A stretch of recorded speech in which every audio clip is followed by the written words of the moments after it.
get some NO, XOXO, to some ice for BRYTNING. What's up guys, it's your girl NeesyRaychelle and I'm back with another video. So this video is gonna be a little different because your girl don't do story times, but I got a story for y'all and I hope y'all like it. Don't forget to hit subscribe first. Do that so you know what's going on and you know when your girl is, you know, popping out with a new video or even a short, because I've been doing shorts, y'all, and y'all gotta be there for that, okay? So yeah, let's get into this story. So I got my wine. This is the California Shiraz or Shiraz, or listen, every time I say this on camera I'm like, I don't know if I'm saying this right, but it's good. I really like this wine and it's from Aldi. So if you have an Aldi in y'all area, I'm gonna put y'all on game real quick. If you have an Aldi in your area, all these wines, the Winking Owl wines, and this is what it looks like. No, this is not sponsored. I'm just putting y'all on because this is legit my favorite wine. $2.95 a bottle. You heard it here first. $2.95 a bottle. They are very inexpensive, and this is more on the dry side. It is a dry wine. I drink dry wines, red dry wines, because they are healthier for you than the sweet wines. So my cousin say I'm a real wine drinker, but I just be trying to beat the health. I'm trying to get, you know, I'm trying to get snatched, because next summer I'm gonna pop out and but yeah, now to the story. Let me take me a sip first. So y'all know that I got a job last August 2021.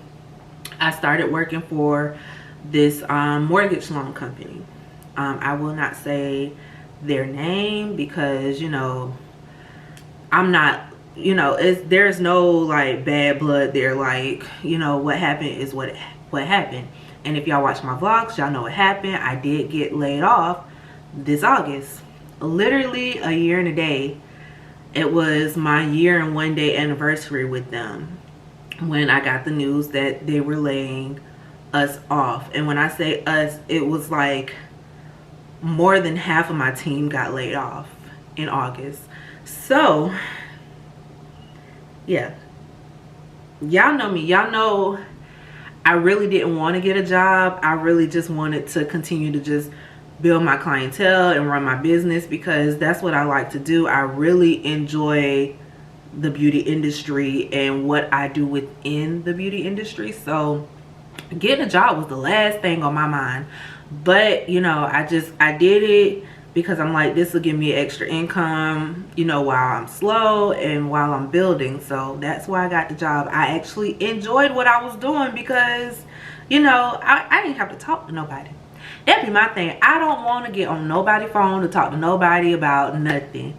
So if I don't have to do it, I won't do it, y'all. I promise y'all. I don't even like talking on the phone with people, like just friends and family and stuff. Like, I don't like talking on the phone.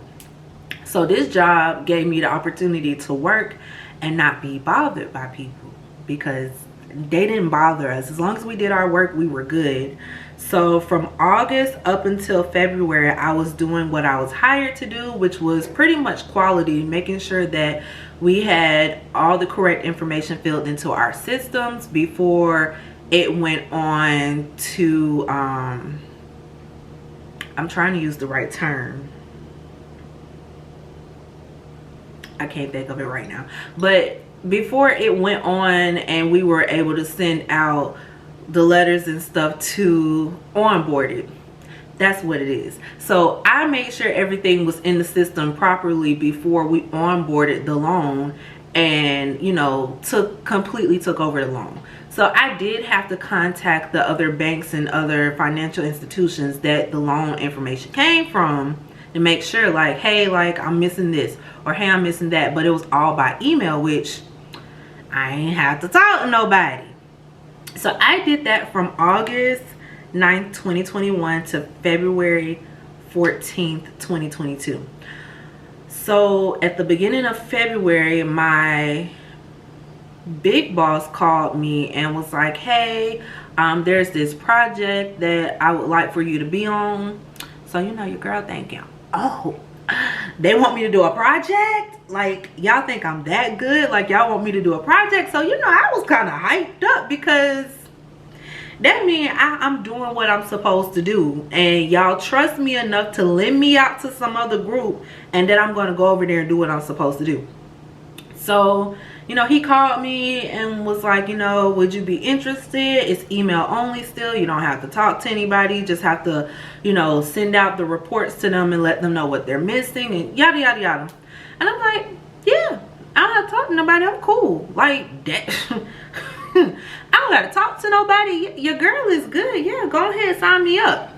So it was me and 2 other people from my team that were on this project. And then I think 3 other people or 4 other people were lent out to another project that needed help.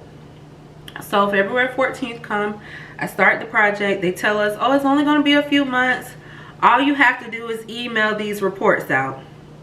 That was the beginning of it. All you have to do is email these reports out. I'm like, okay, I can do that. That's all you want me to do is copy and paste an Excel report and email it? Okay. Then, like a week or 2 later, oh, y'all have to send a follow-up email if you haven't heard from them, or if you haven't gotten, like, the, you know, tracking information. Okay, y'all didn't tell us that at the beginning, but oh, another email, I can do that. That's whatever. So from February until June, it was just kind of straight email. Like, they were like, you know, just email them more, email them more. You didn't hear from them, you need to, like, email them more. And it kept getting more and more intense, and I'm like, okay, these people kind of pissed off with me because I'm sending them this report and they say they done sent this stuff 5 years ago. That's when we started noticing that there was a serious problem within this department. What appeared to happen was the people didn't have their stuff together, and because the stuff wasn't together prior to us getting on, now we're trying to fix the problem is what ended up happening. So, you know, we working on it, we working through it. Our boss, our big boss, and our supervisor's like, oh, it's only gonna be until September, like, just hang in there, like, we're gonna get y'all back in September. That was what they kept telling us. September, we coming back for y'all. September, it's not gonna be too much longer. September. So I'm like, okay, cool, September, I can do that. You know, I'm doing it now, I'm making it through it. Then August comes, or no, July comes, and they're like, oh, we need y'all to start setting up meetings with the patrons to, that's what we call them, they're patrons. You got to set up meetings with the patrons to discuss whatever they're confused about. And I'm like, wait a minute, you want me to get on the phone? So yeah, that's not gonna work for me.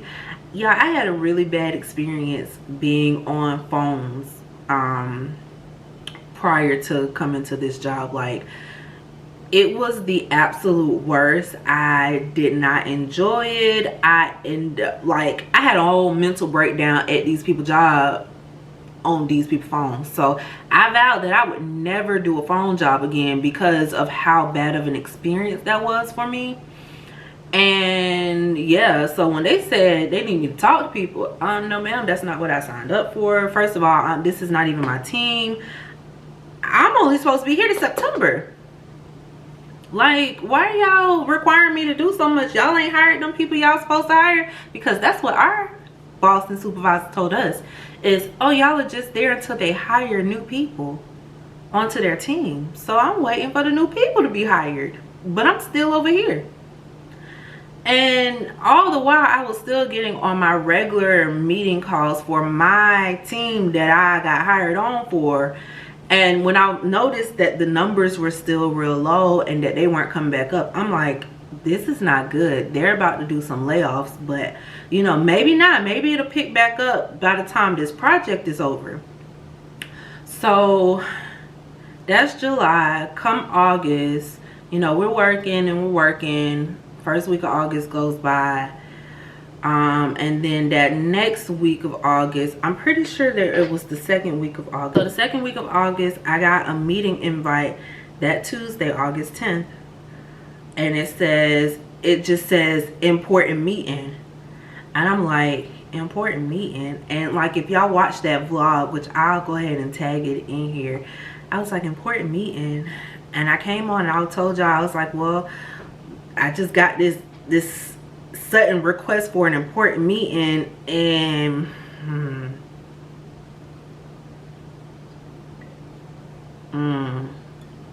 I didn't feel so great about it.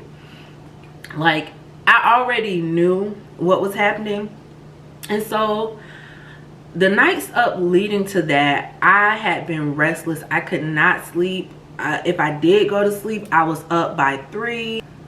I was waking up at 3-4 o'clock in the morning and not being able to go to sleep. So this was days prior to the layoff.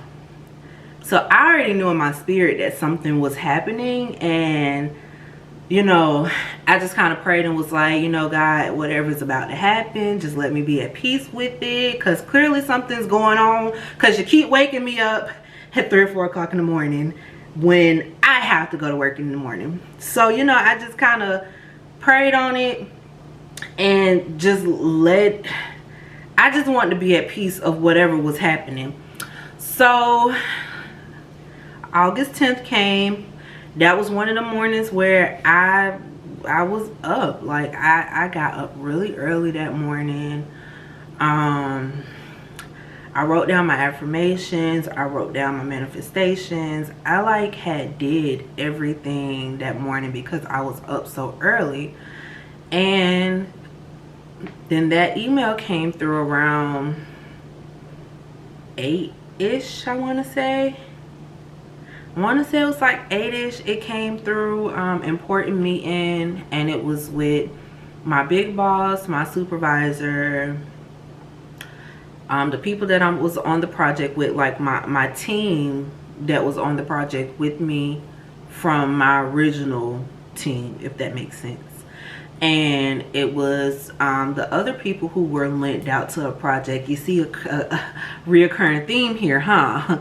Seems like the people who were linked out for projects were the people that got let go. So, you know, I go ahead and accept it. My nerves were really, really bad. Like, I got really anxious because I knew what was coming. But I was like, maybe not. Maybe I'm just tripping. Maybe I'm just, you know, in my head about this. So we got on the call, and my big boss came on and he started talking, and Unfortunately, you all are the group of people that we unfortunately had to let go.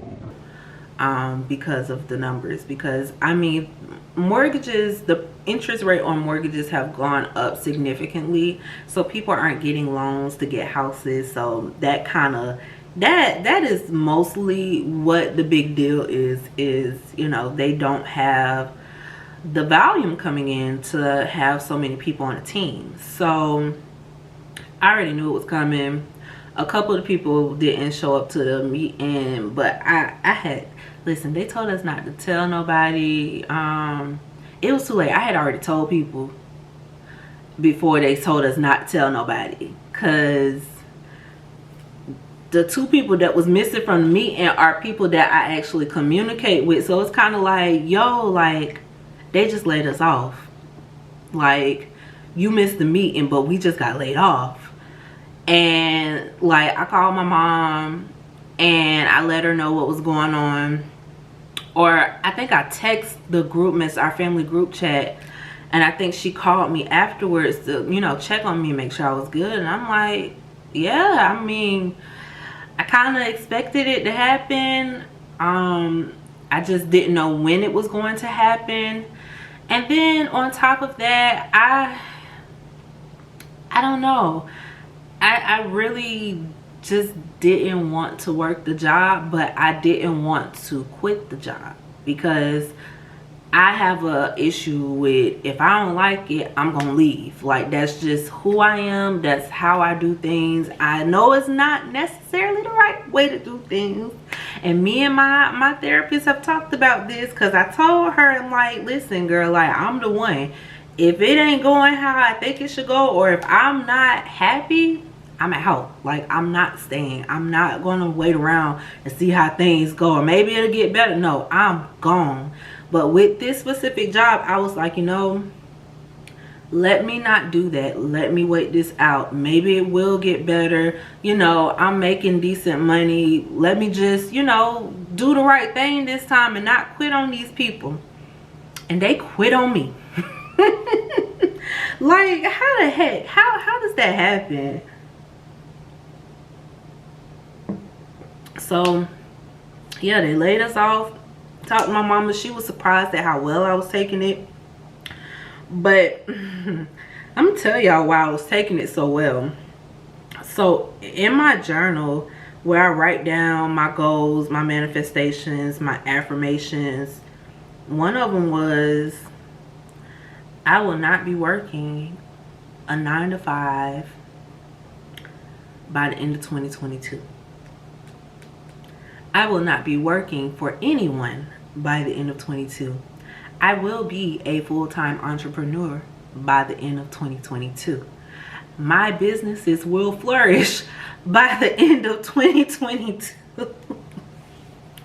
Y'all, I literally had to laugh at myself because I realized that I did that. I prayed for that, and I prayed over that, and I wrote it. Right vision, make it plain. I did that. And so now here we are, end of 2022. It's October. And so they told us in August we got a soft notice, which is them letting you know in advance so you can possibly try to move to a different department if you find something, or you can, you know, find you something else outside of the company, you know, before you get completely laid off. And so our layoff date is officially October 14th, which is this Friday coming up. I don't know when I'm posting this video, so I might be posting this before my last day. But yeah, I am at peace with the situation. You know, it is what it is. Let's get to the crazy part of the story. So, you know, we got told that we were getting laid off. That was a Tuesday. So for the rest of the week, like, you laid me off. I don't want to do nothing. I don't want to do no work for y'all at this point. Like, I'm finna float this out, because why am I trying so hard and y'all done told us that we don't have a job? Like, what am I working hard for? Like, I don't want to work. So like the rest of that week, I kind of floated. Like, I didn't do anything. I didn't do a lot of work. I didn't get a lot of work done. And so my coworker texted me on the following Monday or Tuesday, and she was like, or no, she called me. She was like, "Good, I think I figured out how a way for us to keep our jobs." And she was like, so they didn't know that we were getting laid off. Like, so the people from the project, that team over there with the project, their manager, the leads, they didn't know that we had got laid off. Nobody told them that we had got laid off. I said, what you mean they didn't know? Like, our boss didn't call them and tell them that we got laid off? Like, so what was going to happen on October 14th when we clocked out and didn't come back on the 17th? Like, what? She said, right. And she said they were absolutely pissed off that nobody told them anything, and that they were in the works of trying to get the positions that we were working in open so that we can apply for it and be put into those positions. Remember, I said so we can apply and be put into those positions. So, you know, we all got on our call and they were like, oh my gosh, we're so sorry, we didn't know that y'all got laid off. Like, now we understand why y'all were not working as hard at the end of the week, or why y'all were kind of in the mood. But we talked to our big boss. He's in the works of trying to get the positions open for y'all, and yada yada yada. Like, we'll keep y'all updated, you know, as soon as HR makes a move, like, y'all will know, blah blah blah. You know, they on our side trying to get us, you know, whatever. I kind of had in my head already, like, I don't know if I really would want to stay in this position. It is a lot, and they don't pay us enough for what all we're doing. Like, I'm working till 8, 9 o'clock at night trying to get this stuff done, and I'm not, you know, I'm not making enough to be doing that. Like, don't nobody pay. This wasn't enough money for me to be doing what I was doing. So, you know, I was like, I might apply. I don't know. I don't really know how I feel about it, but we'll see. So they worked weeks and weeks. It took them almost the full 2 months to even get the position posted for us to apply to it. So one of the 3 people that's from my original team, she went ahead, applied, and you know, she kind of messaged me about it and told me what she was doing, and how she was also applying outside of the company just in case, because you never know. Like, if they land off now because of the numbers, another layoff could possibly happen. We are going into a recession. Well, we're in the recession. I'm not even gonna say we're there. It's happening. So you know, she just was kind of letting me know what she was doing, and then she ended up with an interview. Because I kept asking, are they gonna make us interview? Because we already doing the job. Why would we interview? Like, we're already doing what y'all need us to do. So I don't believe there's a reason to interview.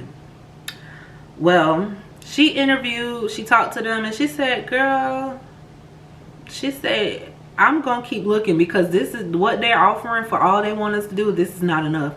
And I'm like, well, you know, let me apply and just see what they say. Because I want to know what they were offering. Like, I want to know if they would offer what I wanted for all the work that they wanted us to do. So I applied, and originally they rejected me. They rejected my application. I'm like, how y'all open up something and then tell me no, I can't apply?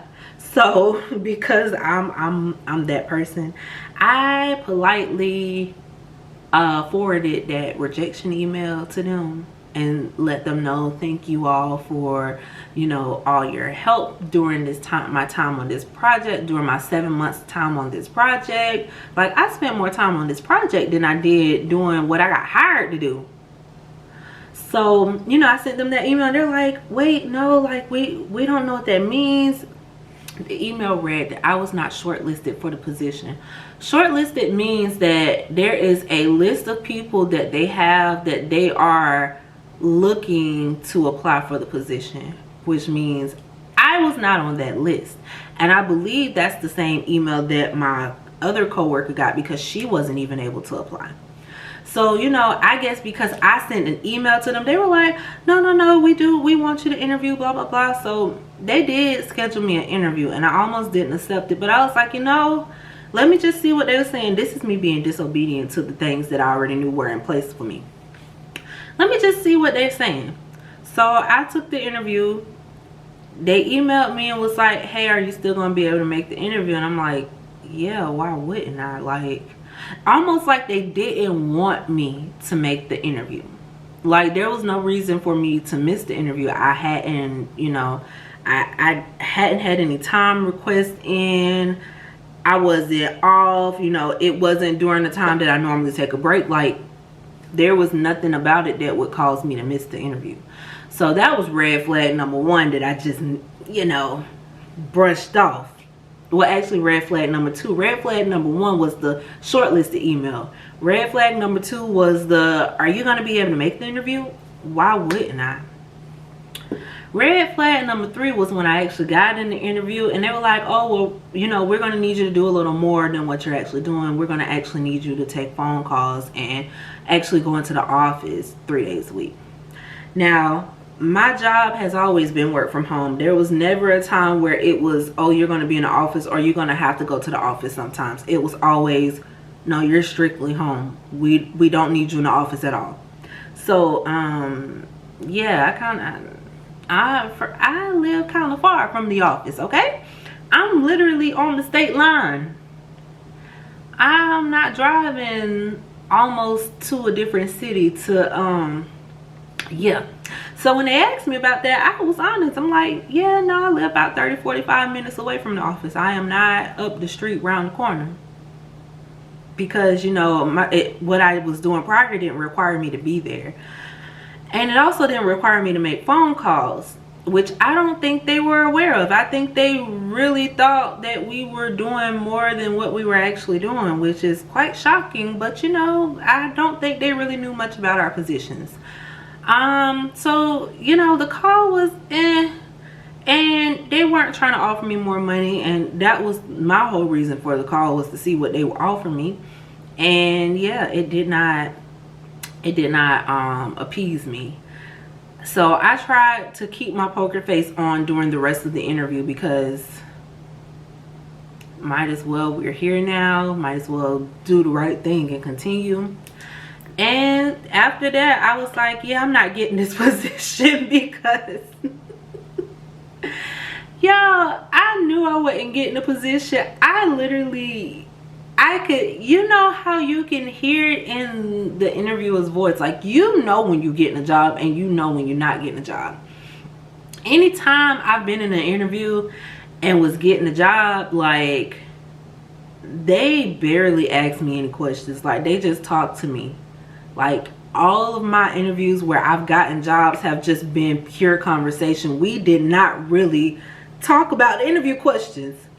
This was a real interview. Like, he was asking me all these questions, and what do you think about this, and how are you going to be doing this, and how, like, he was asking me questions, and that never happens. And I was like, okay, that's red flag number 3. Shoot, like, I'm not about to get this job, and I'm okay with that, because y'all want me to do more and y'all not gonna pay me more. Like, it's a no for me, dog. It's a no for me. So I did finally get that rejection email that, unfortunately, you know, we're not able to progress you into this position, blah, blah, blah. We encourage our employees to try new things, try out for new positions, all that good stuff. So, you know, it was just a very interesting process, because the way they explained it to us when they were like, we're getting these positions open. Remember, I told y'all they were getting these positions open for us to apply for. In my interview, he said, yeah, I still have more people to interview. Well, what more people do you have to interview if you open the positions for us specifically? They weren't specifically for us. Y'all was just trying to fill the position with whoever y'all felt would do the job. And unfortunately, for us to be doing that job for so long, and for us to not be, you know, shortlisted for the position, I'm assuming the only person that was shortlisted was the person that was already going into the office, because one of us, she goes into the office. She prefers to work in the office. So that kind of, I think that's why she was shortlisted, because she was already doing the printing and shipping and whatnot. The other two of us, the other girl has never been to the office, because she came in after we got sent home because somebody had COVID. We were only supposed to be there for 6 or 8 weeks, depending on how fast we caught on, for training. And then we were home permanently. So all in all, y'all, it was just crazy how those events played out in the end of it. And you know, with me coming up on the finality of me being with this job, with this company, you know, I'm truly at peace. I'm not sad. I'm not stressed out about nothing. I'm not worried about, oh God, like, how am I going to do this? Like, none of that is happening. I am okay. And I really think that's shocking my mom, because I'm a very emotional being. I cry at the drop of a dime. I'm that person, and I tend to take things very hard, and I did not take this hard. And I believe that has a lot to do with me praying about it, me writing it out, and knowing what I want out of my life and knowing what goals I want to accomplish. So because of that, I feel that I'm at peace, because I'll ask for this. Like like your girl really sat there and asked, like, to not be working for nobody by the end of this year, and here we are, and it's happening. So I don't know, guys. That's my story time.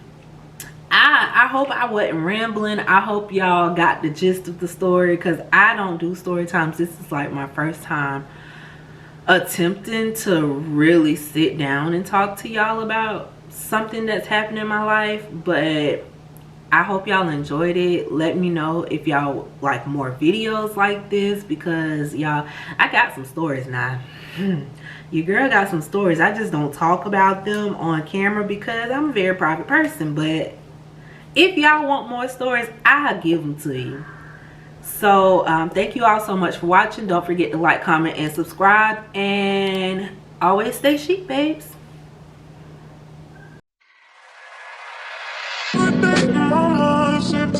Step out, get some NO, let your edge out to some ice bucket.